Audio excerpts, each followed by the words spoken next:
Today I want to talk about something happening right here in Central Florida, specifically in Minneola on County Road 455, and what the next 2 years of growth could mean for residents, commuters, and anyone who loves the area's natural beauty.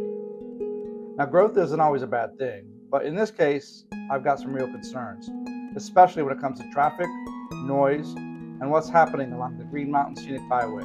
Let's break it down. Minneola has been one of the fastest growing communities in Lake County for years now. People are moving here for the same reasons many of us did.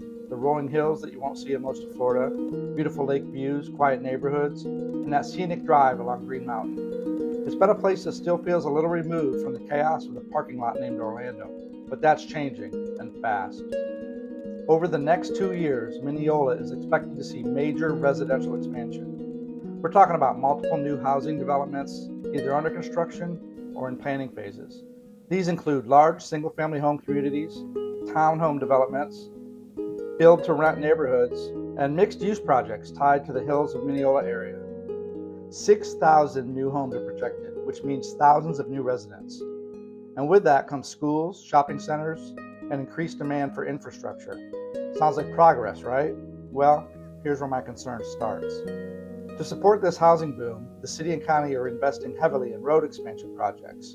Some of the biggest changes include road widening projects in key corridors, improvements to access roads feeding the turnpike, expansion of Hancock Road connections, and increased traffic capacity along County Road 561 and the surrounding routes. The goal is simple: move more cars more efficiently.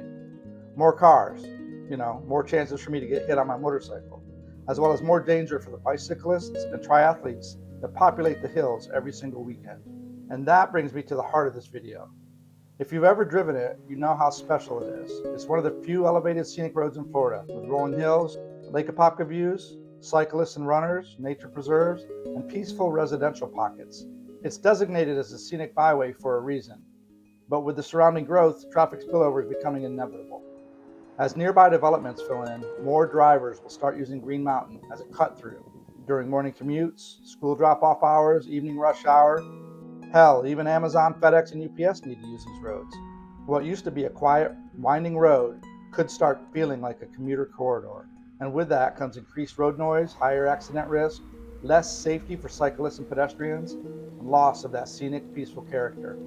Personally, this is where I struggle with Minneola's growth. I understand the need for housing. Central Florida is always booming, and the people need places to live. We can't stop progress, that I know.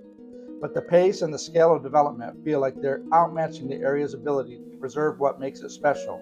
You can widen roads, you can add turn lanes, but you can't easily replace the natural soundscape of the byway. Once that's gone, it's gone. Have you ever read a Carl Hiaasen novel? Have you ever seen Yellowstone? If so, then you know it's coming. The noise is a big factor too. More rooftops plus more vehicles equals constant ambient sound. Engine braking on the hills, construction vehicles and delivery traffic tearing up the current roads. All this noise travels farther in elevated terrain like Green Mountain. Residents who move here for peace and quiet may find something very different in just a couple of years. Now, I want to be fair. Growth does bring its benefits: new businesses, higher property values, expanded schools and services, and more dining and retail options. For many, that's exciting. But for others, especially those near the scenic byway, it raises a valid quality of life concern. The challenge is balance. How do you grow without over-urbanizing? How do you add housing without sacrificing the very landscapes that attracted people in the first place? Minneola is at a crossroads right now. The decisions made in the next 2 years will shape the city for decades. Will it remain a scenic hillside community, or will it become just another high-traffic suburb feeding the Orlando metro sprawl? Drop your thoughts in the comments. I'd genuinely like to hear where people stand on this. If you found this video helpful, make sure to like, subscribe, and hit the bell so you don't miss future local updates. Thank you for watching, and I'll see you in the next one.